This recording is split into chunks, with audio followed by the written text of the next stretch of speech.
All right, hey guys, it's Crusty Old Crow back again with another one of his what is it? The Crow's Custom Conversion Corner concepts, customs, characters, creations, cartoons, whatever you want to call it. Yeah, so I'm doing that again today. It's part 3 of Shadow Tracker, but here's the thing, guys. This one's going to be a little bit probably more dialed in towards just the accessories today, because overall I got my Shadow Tracker done, and that'll be another video later on today that I put out there. I want to get some photos, I think, done with it first, but I need to work on some of the accessories. So I'm going to work on some accessories for him, and I'm just going to brush up on some little bit on my Arctic bat. Now that I've got a snow job coming, I gotta start working on my winter troops a little bit, right? So that's where we left off last time. And as you guys know, with my Shadow Tracker, because I'm not going to reveal it right now, but I'm pretty happy with it. I was going for that mixed cam, hunting a guy in the forests of northern, the North Yukon or Alaska, way up north, potentially going as far as just flat out Arctic tundra, right? So it was because I'm doing this because I ordered the snow job, right? I want my snow job character as a guy in Ottawa snowed in. That's important. And as a military veteran, having done so many winter exercises, yes, that is just as much a part of my connection to Joe as they are in their, their other fatigues. Those winter whites are a huge part of my background, actually. That's what I loved about Snow Job, and I'll probably mention it in the review. It was they make a point to say he's really good in the snow, but that don't mean you like it, right? And that is 90% of us Canadian soldiers is like, yeah, we can be really good in the snow. We got some really good ways of working in the snow. I don't mean we like it. No, no, no. We're just not as at odds with it as somebody maybe down south who not used to winter. That's all it is.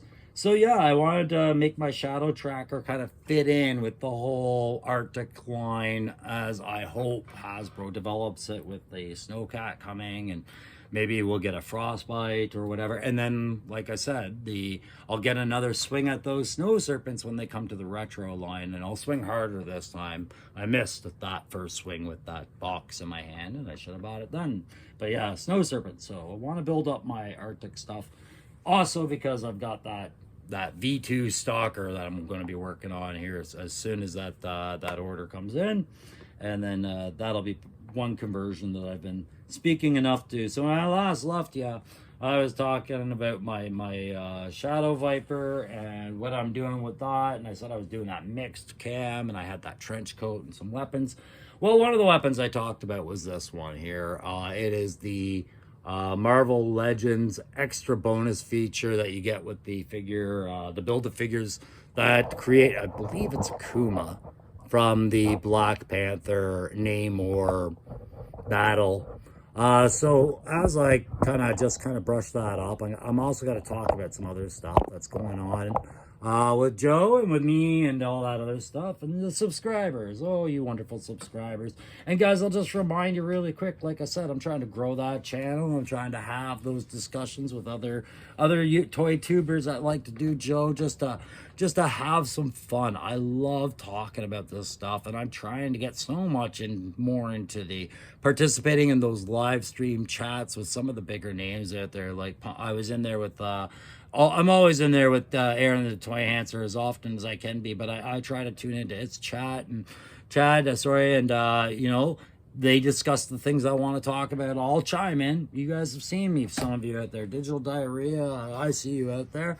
But they have been talking about, like I said, with Punk with Toys last night, we did one, and he reminded me how important it is to try and get those likes if you want the subscribers, but you got to have the likes, because you can't get the subscribers or access to them unless your video's circulating. So guys, if you like seeing me do these conversions, if you like hearing me blather on about Joe or about you, or about Hasbro or comics or the military and things that I go on about, then you got to remember, please help me out by hitting that like. All right, so let's talk about a subscriber who came up the other day, and he has done exactly what I've been asking my subscribers to do, which was he sent me pictures of what he's worked on for his conversions. And I thought, God damn it, that is awesome. I have to share that. So I'm talking, of course, about Crimson Vader. I believe it's '07.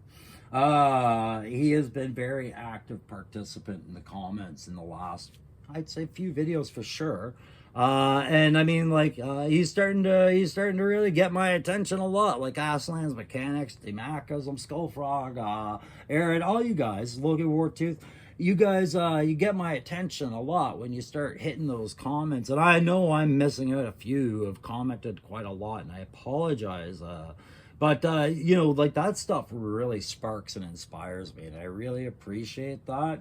Feedback, suggestions, ideas, your own concepts that you share with me.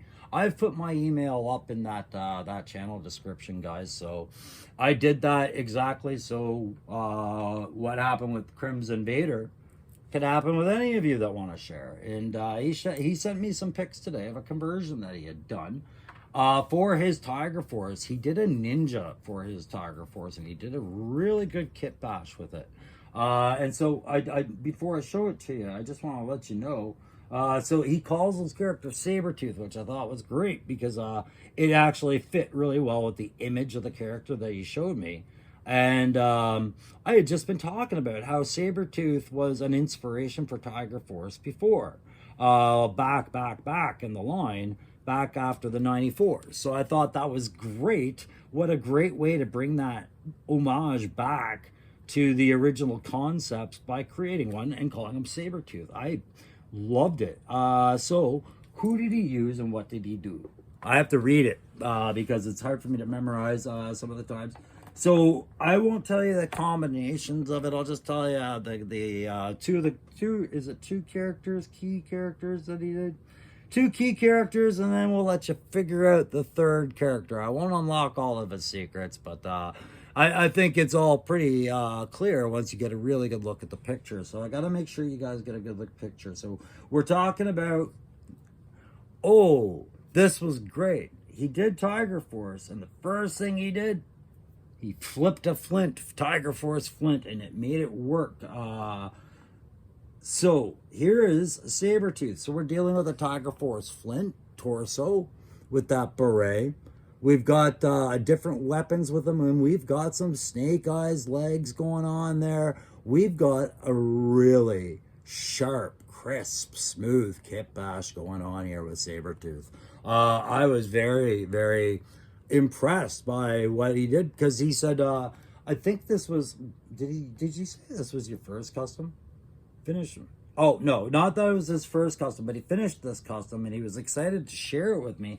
He has also shown me some of the 3D print vehicles and whatnot. I don't have those pictures right now.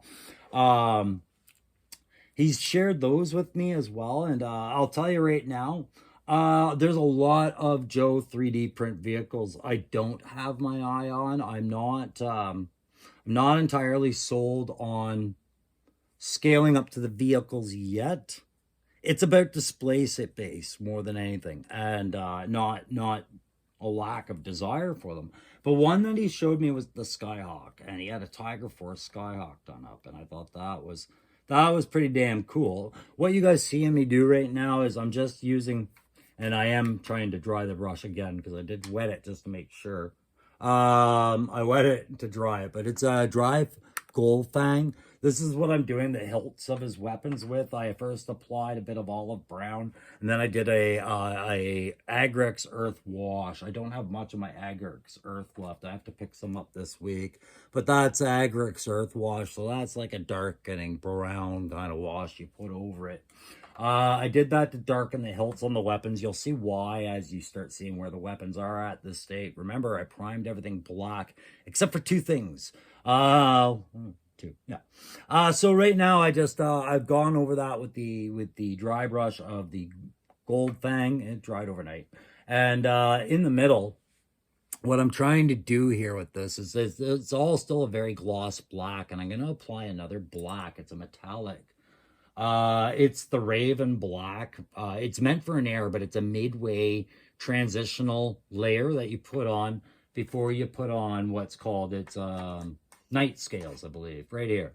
Okay, and yeah, it's another airbrush, but it does work when you apply it with brush if you do it, you know, steadily and probably a couple extra coats maybe.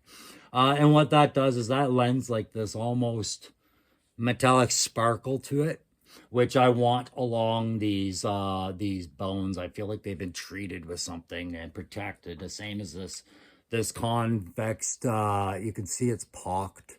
I've got the same thing going on here with the shell or whatever it is. Maybe it's a big chunk of crab. I have no idea. And now I'm also going over these with some bone white over the teeth that I want to show off on that. And same deal with the handles and whatnot. Beyond that, you're going to see still a lot of black in these weapons, which will stand out as an Arctic soldier guy going through. But when you see how that all comes together on the figure, it'll just make more sense. I constantly have to remind myself that I'm doing the shadow tracker, right? Like he's got his own lore. But yeah, that's Skyhawk. I'm starting to think that's one I would be thinking if I'm gonna buy some 3D prints, that's about the scale of vehicle and the utility of vehicle I would want. It doesn't seem like Classified is gonna do a whole lot of air anytime soon. Besides the Dragonfly that they've got, right? Because to do air is a larger scale vehicle. So the Skyhawk, I think, is a great one for the Joe to balance out the fact that Cobra has flight pods, right? Whether it comes with a vehicle or a character or not would be interesting. But I could see them doing it because it's really not that much plastic. All right, so Shadow Tracker, as you guys know, I wanted to utilize that double sword back piece that we see on Helix and the Storm Shadow kit that I had. And the Storm Shadow swords, I had to get rid of the white hilts because that's just screams Storm Shadow. I'm not worried about using these swords and feeling like it's Storm Shadow. These swords appear so much, guys. Helix has them, Storm Shadow has them, and it's not that these swords will appear with them. I think they do though.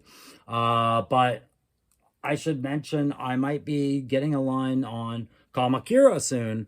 And when you see that same back piece appears on him, it's just the right pairing for that back piece. It was designed to fit swords like that. So yeah, I am giving Shadow Tracker a pair of Asian samurai style swords because it's just a mix assortment of kit that he's got. So I'm going to put just, I've already put the dry brush on there. What I want to do is if you see the gold bands there, I'm going to get rid of those gold bands. I'm going to put there's still going to be metallic, but I think I'm going to put should I put the yellow on there? No, that would just scrap up. I think what I'm just going to do is I'm going to gritty them up a little bit. I'm just going to darken them slightly. With just a little bit of black wash to them. And then I'm going to pop them out a little bit more with a different, maybe a copper. Because I don't want them to have that much symmetry with the gold I'm trying to pop up on here because this is going to have other color worked into it. So I'm going to do that. So thanks again, Crimson Vader 07, for sharing your Sabretooth with me like I've asked guys to do. Like the email's there so that we can interact with each other. And I'm trying to grow the channel so that guys can see a fun space with a fun person on the other end. Or at least a fun-loving person, I like to think of myself every now and then, to share with, right? So what else was I going to do? You know what? I think I'm going to add a little bit of that metallic blue. I had some of this metallic blue. Where did it go? There's the light blue. Oh, yeah, I keep it over here. I'm going to add a little bit of that metallic blue into that cleaver piece right now. So what else was I going to talk about? Punk with Toys last night. I tuned into his stream last night, and he was really promoting Tony Figs, and I see why. Tony Figs has a good channel going on, and he was showing today, well, the one I watched today, he was showing a custom, And when I say custom, it's not that he did anything to the figure or the dog. He just he had some cool adds to the fig itself. Yeah, they were gridiron orders, but it was interesting. They had a good chain for Mutt as well. I'm not sure if that was gridiron. I felt like that was Tony improvising, and he's got a good channel going on. So if you guys weren't tuned into Punk last night, go check out Tony Figs. So Tony, Tony, and then Figs, Figs. I was checking him out today. It's a good channel, man. Anyways, we were talking about affordability of figures at one point, and I was really appreciative the conversation shifted to that. And actually, I sent Punk a message this morning again, thanking him for having that conversation yesterday, because it was really enlightening. One of the things I've been trying to struggle with is I got to this line late. I was a post-COVID late Joe poser. I jumped in late into it, like I said, as I was retiring. I was coming out of hockey cards and collecting Hot Wheels because I wanted to paint Hot Wheels, and that wasn't really finding it very satisfying, and I wasn't aware of what the classified line was, and I was only catching a glimpse of a figure here and there, and I figured they were very hard to get because I was at a unique kind of store when I did see them back in the day, and it was just Flint and Lady J was all I was seeing. There's that blue kind of coming out there, guys. So yeah, well, we'll see how that looks in a light later, but hang on, can we see that better? Can we see it better without my hand in the way? No, I think we need I guess it'll look better when I show off the figure. I don't know, sorry guys, that lighting isn't really working for us here today, is it? But yeah, I'm trying to work the blue in there. Anyways, as some of you might be able to relate, when you come late to a line, you're going to first be impressed by some clearance sales that are going on when you join the line, which is what happened to me. And sometimes you'll hear some good things about that. The Baroness and Cobra Coil and Crocmaster were those examples for me. I got really good prices on Baroness and the Cobra Coil, and I think I got them under $34 Canadian. They were on clearance at Toys R Us, and I bought one. And then I got another one in the trade with, or in a purchase where I got my RAM from the same guy I bought Wolf Spider for there, Swiss Pop, another YouTuber. And the Crocmaster was on clearance for like half off. It was like 30 bucks in a song to get Fiona and Crocmaster. And no, I wasn't thrilled about it. But I mean, these were deals that I thought would be really, really more common with the line. And then I started looking into the line, and I was starting to see that, you know, guys were getting lots of clearance sale figures down in the States. I thought this is going to come to us in Canada. So I hopped on board, and yeah, I was able to jump on and maybe get a couple of deals on things like an older Roadblock that I really liked, the black and white shirted, bearded version with the Oakleys there, and Tiger Force Outback I got very, very cheap, and things like that. But when Punk was going on last night, he was showing all of us, sorry, it wasn't me specifically he was trying to show, what these figs are really marketed at on their actual availability, not what scalpers are charging, but what the figs are actually supposed to be marked at, ideally on average, right? And my Cobra Coil, I got a good deal. I got a good deal on that Cobra Coil based on the market.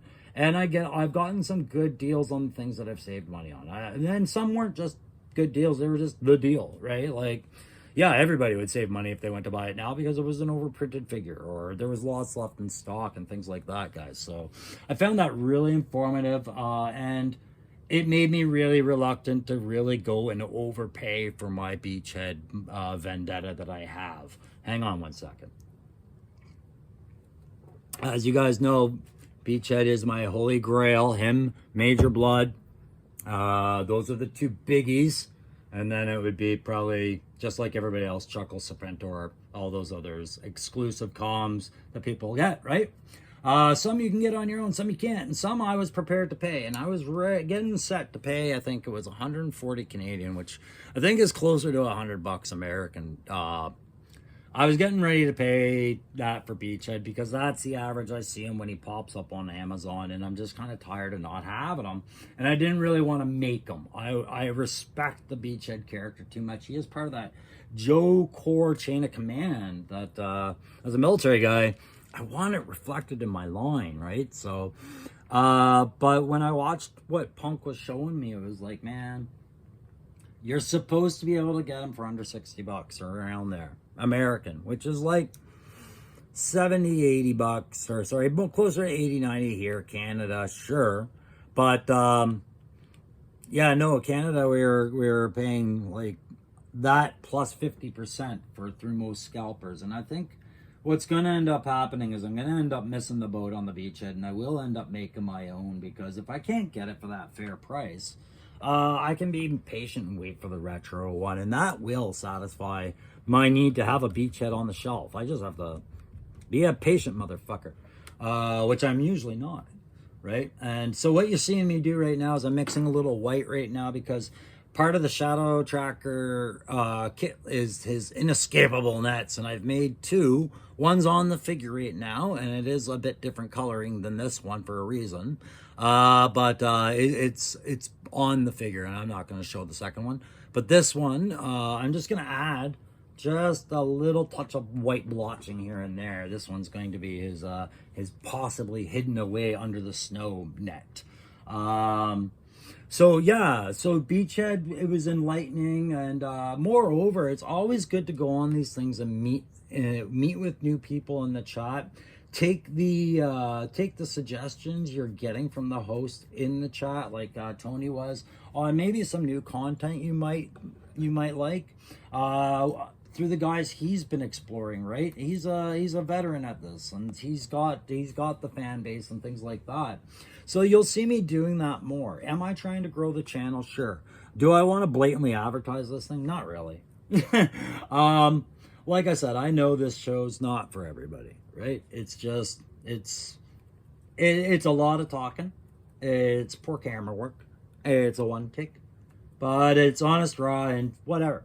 But I love just participating in those chats and just getting to know the community. That's the big part of it. And being able to have a voice, state an opinion, and every now and then you think you're all on your own, then you find out a lot of other people are agreeing with you, right? So it's validating as an amateur toy tuber, or a Joe tuber, as I call myself, because it's not like I'm doing any other toys here. I'm a Joe tuber, or a Cobra tuber.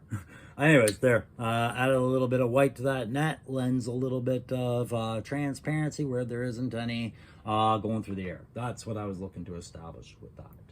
So that's pretty much all I do is now with the YouTube now is I watch what's relevant to what I'm trying to do, and I watch backgrounds on things like characters that I'm getting interested in. And I was thinking the other day, guys, as I sum this up for the day, I have these heads, and I had a plan for these heads that was going to work with a pair of bodies that had good symmetry with each other. These would make good fire team partner heads, because I have two of them. And then I was thinking about different kind of custom characters and things I'm doing, like how I'm willing to do brush ups on things like this. And I said to myself, what's another level of conversion that you're not doing a lot? And it's kit bashing just minimally. I did it with my Cobra Commander, and I loved it. And I keep forgetting that's always on the table. So I am trying to mull over if I want those to be alternate heads for my Crimson Paoli brothers. Have them be like a more deadly duo when they need to be. Or if I want to make entirely other characters out of my spare older Paoli brothers. What do you guys think? What would you do if you were willing to cough up your Crimson, your Tomax and Zaymont, not the Crimson Strike ones, but if you didn't really care what happened to the other two, the earlier line ones, as far as their bod loadout, what would you do if you were me? You can hit me up in those comments. Guys, if you want to share your conversions and all that, hit me up in those comments. Remember that 350 contest, guys. Really not a lot of entries right now, and that's fine. It narrows it down. I'm sure the guys who have entered want me to probably stop bringing it up so they can win that free figure and that free conversion and the custom drawings or whatever, and you know, the 3D parts and all the other whatever else I add to that prize, right? What was I saying about that? The 350 contest is still open. You do have to go to that actual video. It's down there. You'll see me holding up the sign that actually says 350 contest. All you enter here. I'm holding this sign up, and that's where you enter. And you got to follow the rules. You got to be subscribed. You got to do those likes on that video as well. You got to like everything. Like it all, guys. Keep liking. And thanks very much for your support and participation with this channel, guys. I'm going to get going. I got to brush up this bat. Seems like talking is slowing me down from doing this, and I want to present that figure for the Shadow Tracker tonight and show you what we did. All right, guys. See you very soon. Bye.